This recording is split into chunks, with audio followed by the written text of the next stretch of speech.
Mesdames et messieurs, rebonjour et bienvenue pour cette nouvelle édition de Midi au Caire pour ce dimanche, le 22 novembre 2020. On commence tout de suite avec cette première information. Le président Abdel Fattah el-Sisi inaugure aujourd'hui la 3e édition du Salon de la conférence et de la conférence internationale du transport intelligent au Proche-Orient et en Afrique. Le porte-parole de la présidence, l'ambassadeur Bassam Radi, a déclaré que le salon et la conférence internationale de la technologie du transport au Moyen-Orient et en Afrique coïncident avec l'expansion de l'État dans le domaine de la construction des villes intelligentes. Ceci requiert l'installation de systèmes de transportation modernes afin de promouvoir la performance des réseaux routiers et de réduire le temps et les coûts des voyages ainsi que les taux de consommation de carburant, ce qui contribue efficacement à l'augmentation des échanges commerciaux et à la réduction des taux d'accidents tout en préservant l'environnement.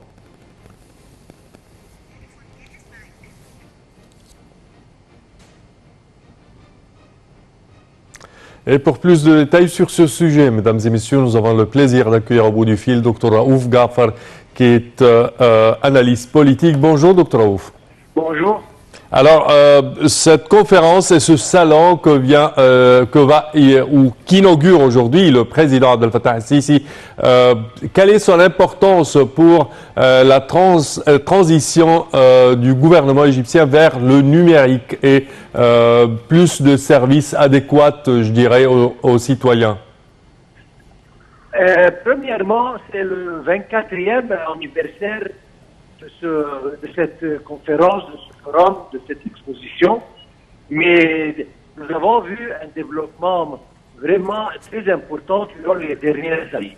Et tout le monde connaît que sans le numérique, il n'y a pas de futur. C'est-à-dire tout le monde change vers le numérique, ça c'est l'avenir.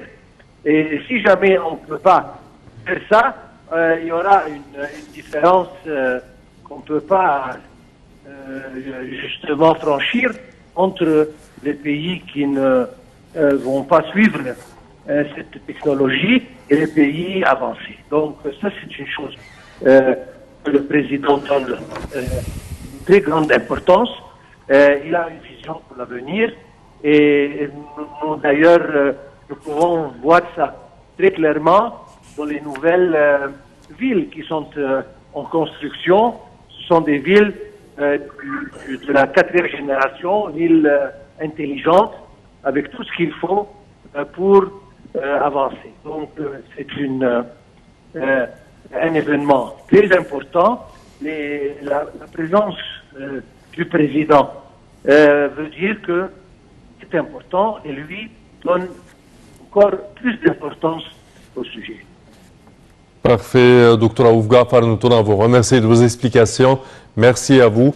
Et nous enchaînons, chers téléspectateurs, avec cette information. Le président Abdel Fattah el-Sisi a présidé une réunion avec le Premier ministre, Dr Moustapha Madbouli, portant sur l'industrie automobile. La réunion a regroupé les ministres du pétrole, des finances, de la production militaire, du commerce et de l'industrie.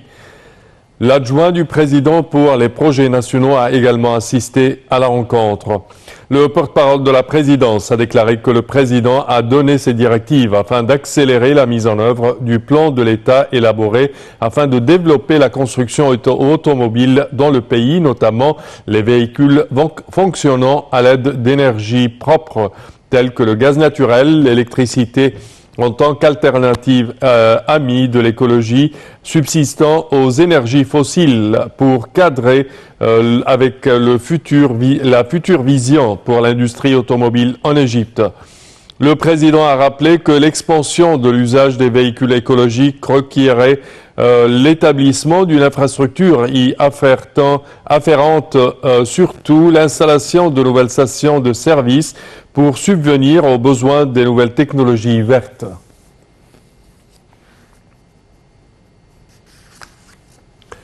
Et le chef de l'État a félicité le gouvernement pour les indicateurs économiques positifs de l'exercice courant malgré la crise du coronavirus et ses graves répercussions, ce qui a valu les louanges des grandes institutions financières internationales. Le président Abdel Fattah el-Sisi a rendu hommage dans un tweet aux efforts considérables déployés par le gouvernement à l'issue de la publication d'un communiqué par le Fonds monétaire international, le FMI, qui a salué la haute performance de l'économie égyptienne en dépit de la crise pandémique. Le président a exprimé sa grande appréciation pour un programme de réforme très réussi, mis en œuvre depuis 2016, qui a donné une forte impulsion à l'économie égyptienne. Par ailleurs, le service d'information du gouvernement, SIG, a publié un rapport comprenant une infographie soulignant que l'Égypte est en tête des marchés émergents ayant maîtrisé l'inflation.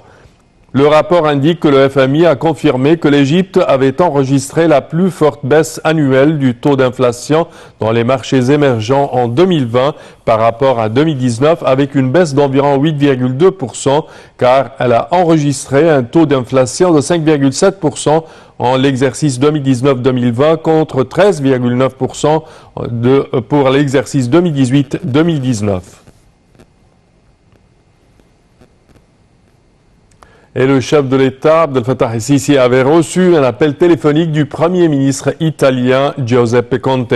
Au cours de l'appel, le président el-Sisi a exprimé son appréciation aux relations distinguées entre le Caire et Rome dans tous les domaines politiques, militaires et économiques et face aux défis dans la région de la Méditerranée orientale tels que le terrorisme et l'extrémisme. Le président el-Sisi a également reçu un appel téléphonique de son homologue sud-africain Cyril Ramaphosa.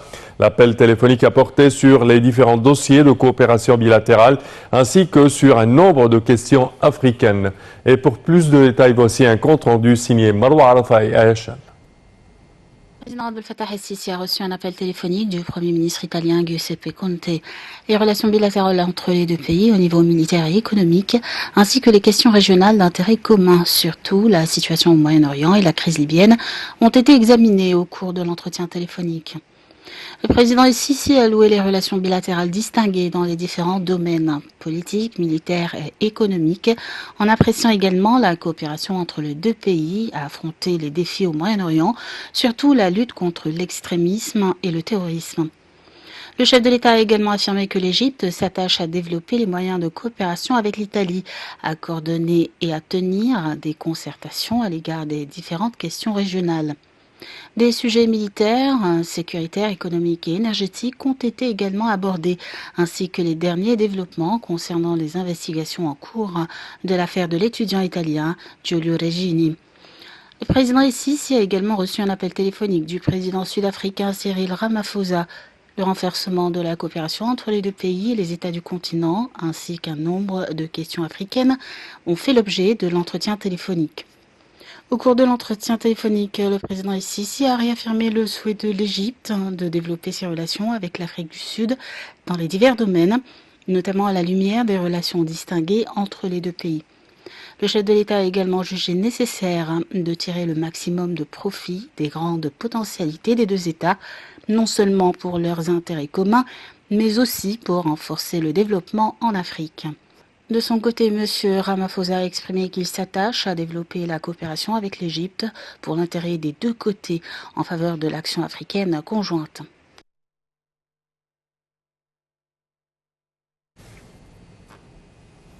Et l'institution Vie Décente a déclaré avoir complété les démarches entreprises dans l'initiative présidentielle La réconciliation est une vie dans sa première phase qui inclut 9 gouvernorats. Le gouvernorat de Sourag a entamé le premier pas dans l'initiative La réconciliation est une vie visant à alléger les fardeaux qui pèsent sur les personnes les plus démunies. Il s'agit de contribuer au paiement des amendes concernant les infractions aux règles de la construction pour les citoyens les plus démunis dans les collectivités rurales. Et pour plus de détails, voici un compte-rendu de Marwa Arafai Aïcha. La Fondation Vie Digne a annoncé l'achèvement des étapes exécutives de l'initiative présidentielle. La réconciliation est une vie dans sa première phase, qui comprend 9 gouvernorats, et commence à mettre en œuvre une nouvelle étape dans le gouvernorat de Soheg pour soulager le fardeau pour les gens les plus démunis et à faible revenu, en contribuant au paiement de la valeur de réconciliation des contraventions de la construction pour les citoyens les plus attentionnés des communautés rurales visées. Vie Digne a rapporté qu'au premier jour de l'initiative qui a eu lieu au gouvernorat de Soheg, les papiers ont été examinés et 21 personnes ont été choisies pour avoir mérité la réconciliation. Dans le cadre de l'initiative, la réconciliation est une vie, visant à soulager le fardeau sur le peuple égyptien. Ceci a eu lieu dans la province d'Armim où les gens ont été reçus. Les papiers ont été triés et examinés par l'équipe de les fondations Vie Digne et les bienfaiteurs pour le développement, et cela en coopération avec les ministères de la Solidarité et du Développement local. La réconciliation est une vie, une initiative lancée par la Fondation Vie Digne le 25 septembre pour alléger le fardeau des groupes les plus démunis et à faible revenu en contribuant au paiement de la valeur de réconciliation des contraventions des bâtiments pour les citoyens les plus attentionnés, les communautés rurales ciblées. La Fondation Vie Digne a fourni 150 millions de livres égyptiennes pour payer la valeur de la réconciliation en ce qui concerne les contraventions de la construction dans les gouvernorats de Ménia, Asiout, Soheg, Ena, Luxor, Assouan, la Nouvelle-Vallée, Matrouh et Behira.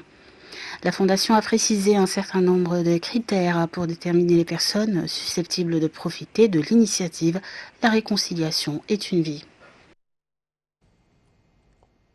Et le grand imam d'Al-Azhar, Cheikh Ahmed Al-Taïb, et le pape François, pape de l'Église catholique, ont publié un tweet commun sur leurs comptes Facebook et Twitter en plusieurs langues concernant la consolidation des principes de la fraternité humaine. Je cite, « J'ai eu le plaisir de discuter par téléphone avec mon frère, le pape François, d'un nombre de questions et de l'importance de notre soutien continu au projet de fraternité humaine en tant que moyen pour mettre terme à la violence, à la discrimination et à la haine commises au nom des religions qui sont innocentes de tout cela. » C'est ce qu'a tweeté le grand imam d'Al-Azhar, Cheikh Ahmed Al-Taïb. Le pape François a pour sa part écrit avoir eu le plaisir de s'entretenir au téléphone avec le grand imam d'Al-Azhar, réaffirmant leur soutien à la fraternité humaine comme solution afin d'éliminer la violence et la haine perpétrée au nom de la religion qui n'a rien à voir avec ces phénomènes. Et les expatriés égyptiens ont commencé à voter du samedi jusqu'au lundi 21 à 21h au bureau des délégations diplomatiques dans le cadre du second tour de la première phase des élections législatives. Le ministère des Affaires étrangères avait appelé les expatriés à accéder au site officiel de l'Autorité nationale des élections, l'ANE, pour imprimer les bulletins de vote et les envoyer via courrier au siège de la mission diplomatique. Nos missions diplomatiques à l'étranger doivent recevoir les bulletins de vote des électeurs jusqu'au 23 novembre à 21h heure locale de chaque bureau de vote. Ce second tour concerne 14 gouvernorats. Il s'agit de Al-Giza, Sohag, Al-Fayoum, Bani Souef, Al-Minya, Asiout, Al-Wadi Gidid, Qena, Al-Uqsur, Aswan, Al-Iskandariya, Behira et Matrouh. Et ceci conclut, chers téléspectateurs, notre édition d'aujourd'hui de Midi au Caire. Je vous remercie de votre attention et je vous donne demain rendez-vous avec une nouvelle équipe. Merci à vous.